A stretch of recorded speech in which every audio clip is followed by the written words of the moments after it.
Hello viewers, আশা করি আপনারা সকলেই ভালো আছেন।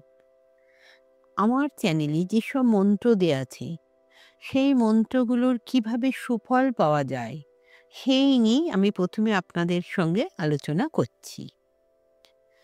দেখুন, কোনো মন্ত্রই আজকে জপ করলাম আর কালকেই তার শুভ ফল পাবো, এই রকম ভেবে মন্ত্রপাঠ করবেন না। এতে কোনো লাভ হবে না। কোনো কিছুই একদিনে পাওয়া যায় না। তার জন্য কিছুটা সময় দরকার হয়। আস্তে আস্তে লক্ষ্যে পৌঁছাতে হয়। তাই মন্ত্রের শক্তিকে অ্যাক্টিভেট করার জন্য প্রতিদিন একটি নির্দিষ্ট সময়ে শান্ত মনে মন্ত্রপাঠ করে যান। দেখবেন এইভাবে মন্ত্রের শক্তি আপনাদের মধ্যে কেন্দ্রীভূত হতে শুরু করেছে এবং আপনাদের ফলপ্রাপ্তিও ঘটছে।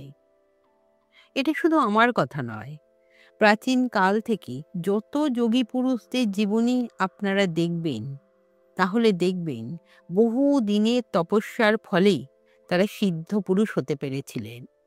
মন্ত্রের ক্ষমতাকে নিজেদের মধ্যে কেন্দ্রীভূত করতে পেরেছিলেন।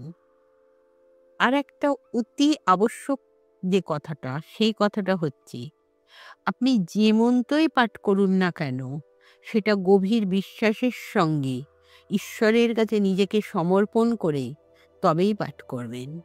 অবিশ্বাস নিয়ে কোনো মন্ত্র পাঠ করলে কোনো দিনই কোনো ফলপ্রাপ্তি ঘটবে না।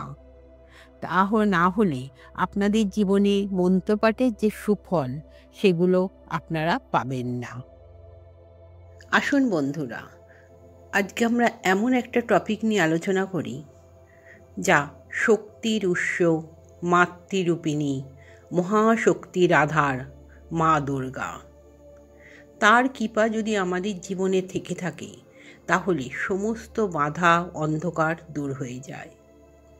তাই আজ আমরা আহ্বান করছি মা দুর্গার গায়ত্রী মন্ত্র, যা আমাদের মনে আত্মবিশ্বাস, শক্তি ও সাফল্য এনে দেবে। এই মন্ত্রে আমরা মা দুর্গার কাত্যায়নী রূপকে আহ্বান করছি, যিনি শক্তি, জ্ঞান ও সাফল্যের প্রতীক। এই মন্ত্র জপ করলে আমাদের মনোযোগ বৃদ্ধি পায়, নেতিবাচক শক্তি দূর হয় এবং সাফল্য লাভ হয়। এই মন্ত্র শুধু একটি শ্লোক নয়, এটি একটি শক্তিশালী ধ্যান ও আত্ম উপলব্ধির মাধ্যমও বলা যেতে পারে। দুর্গা গায়ত্রী মন্ত্র জপ করলে আমাদের শরীর, মন ও আত্মার ওপর ইতিবাচক প্রভাব পড়ে। তাই আসুন এবার আমরা জেনে নিই এই মন্ত্রের কী কী কার্যকারিতা আমাদের জীবনে পাওয়া যাবে। যেহেতু মা দুর্গা হলেন শক্তির প্রতীক, তাই এই মন্ত্র নিয়মিত জপ করলে মন শান্ত হয়, আত্মবিশ্বাস বাড়ে এবং মানসিক শক্তি বৃদ্ধি পায়। হতাশা ও দুশ্চিন্তা থেকে মুক্তি পেতেও এটি খুবই কার্যকরী একটি মন্ত্র। মা দুর্গা হলেন আমাদের কাছে অসুর বিনাশী, তাই এই মন্ত্র জপ করলে জীবন থেকে সমস্ত নেতিবাচক শক্তি দূর হয়। অশুভ প্রভাব, অশান্তি যদি আপনার জীবনে থেকে থাকে, তাহলে সকালে ও সন্ধ্যায় এই দুইবারই এই মন্ত্র জপ করবেন, তাহলেই ভালো ফল লাভ করবেন। কর্মক্ষেত্রে বা ঘরে যদি অশান্তির পরিবেশ থাকে, তাহলে জানবেন নেতিবাচক প্রভাব আপনাদের জীবনে আছে।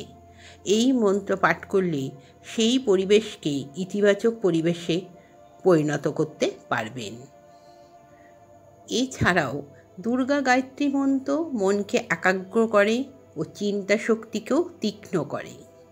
পরীক্ষার্থীরা, গবেষকরা, কর্মীরা এরা যদি এই মন্ত্র নিয়মিত জপ করে, তাহলে এদের স্মৃতিশক্তি ও ধৈর্য অত্যন্ত বেড়ে যাবে। জীবনে গুরুত্বপূর্ণ সিদ্ধান্ত নেওয়ার সময় এটি ভীষণভাবে ফলপ্রদ হবে।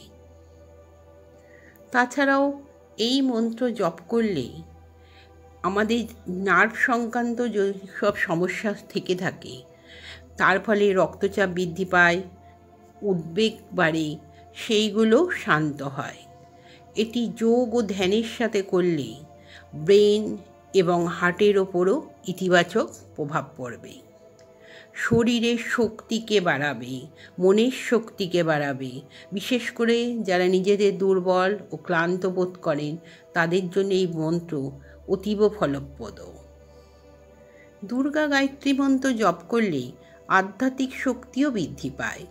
এটি কুণ্ডলিনী শক্তির জাগরণ ঘটাতে সাহায্য করে, যা আত্মোন্নতি ও আধ্যাত্মিক জাগরণের জন্য ভীষণভাবে গুরুত্বপূর্ণ। ধ্যানের সময় এই মন্ত্র জপ করলে গভীর আত্মোপলব্ধি পাওয়া যায়। এবার আমি মন্ত্রটি পাঠ করছি। ওং কাত্যায়নায় বিদ্মহে কন্যাকুমারী ধীমহি তন্নো দুর্গী প্রচোদয়াৎ। আর একবার বলছি, ওং কাত্যায়নায় বিদ্মহে কন্যাকুমারী ধীমহি তন্নো দুর্গী প্রচোদয়াৎ। এই মন্ত্র জপের সময় প্রত্যেকটি শব্দকে বা নির্দিষ্ট কম্পাঙ্ককে নিজে অনুভব করুন। ওং শব্দটি বিশ্বব্রহ্মাণ্ডের মূল কম্পন। কাত্যায়নায় বিদ্মহে এর বাংলা অর্থ হচ্ছে মনে শক্তি জাগায়। কন্যাকুমারী ধীমহি মস্তিষ্কের একাগ্রতা বৃদ্ধি করে। তন্ন দুর্গী প্রচোদয়াৎ শক্তিকে কেন্দ্রীভূত করে ও সঠিক পথে চালিত করে। মন্ত্র জপ করার সঠিক পদ্ধতিটি জেনে নিন। যখন মন্ত্রটি জপ করতে বসবেন, পরিবেশ একটু নিরিবিলি হলে সবচেয়ে ভালো হয়। একটা লাল আসনে বসবেন। মা দুর্গার একটা চিত্র বা মূর্তি সামনে রাখবেন, এতে মনের শক্তি এককেন্দ্রিক হয়। সামনে একটি ঘিয়ের প্রদীপ জ্বালাবেন। মন্ত্র জপের সময় কল্পনা করবেন যে মা দুর্গার শক্তি আপনার শরীরে প্রবাহিত হচ্ছে এবং সমস্ত বাধা দূর হচ্ছে। হাতে একটি বিশেষ মুদ্রা ব্যবহার করতে পারেন, ধ্যান মুদ্রা। প্রতিদিন ব্রাহ্ম মুহূর্তে যদি এই মন্ত্র জপ করা যায় তাহলে খুবই ভালো হয়। ওই সময় আমাদের শরীর, মন, আত্মা সব কিছু খুব সহজেই সব কিছুকে অ্যাক্টিভেট করে নিতে পারে। যদি না পারেন তাহলে সকালেও সন্ধ্যায় শান্ত পরিবেশে ধ্যান করবেন। চোখ বন্ধ করে প্রথমে গভীর শ্বাস নেবেন, তারপর ধীরে ধীরে মন্ত্র জপ শুরু করবেন। শব্দের কম্পনকে নিজে অনুভব করবেন। আর মন্ত্র জপের সংখ্যা 3 বার, 9 বার, 11 বার আর না হলে 108 বার জপ করা সবচেয়ে শক্তিশালী। দুর্গা গায়ত্রী মন্ত্র শুধু শক্তি ও সুরক্ষাই দেয় না আমাদের, এটি আমাদের জীবনে শান্তি, স্থিতিশীলতা ও সাফল্যও আনে। যদি আপনি এই মন্ত্র প্রতিদিন অভ্যাস করেন তাহলে দেখবেন জীবনের অনেক সমস্যারই সমাধান হয়ে গেছে। প্রতিদিন সকালে ও সন্ধ্যায় এই মন্ত্র জপ করুন ও মায়ের আশীর্বাদ নিন। যদি এই মন্ত্র আপনার জীবনে ইতিবাচক পরিবর্তন আনতে সাহায্য করে থাকে বা সাহায্য করে, তাহলে আমাদের চ্যানেলটিকে অবশ্যই সাবস্ক্রাইব করুন ও ভিডিওটি সবার মধ্যে শেয়ার করুন। জয় মা দুর্গা, জয় মা দুর্গা, জয় মা দুর্গা।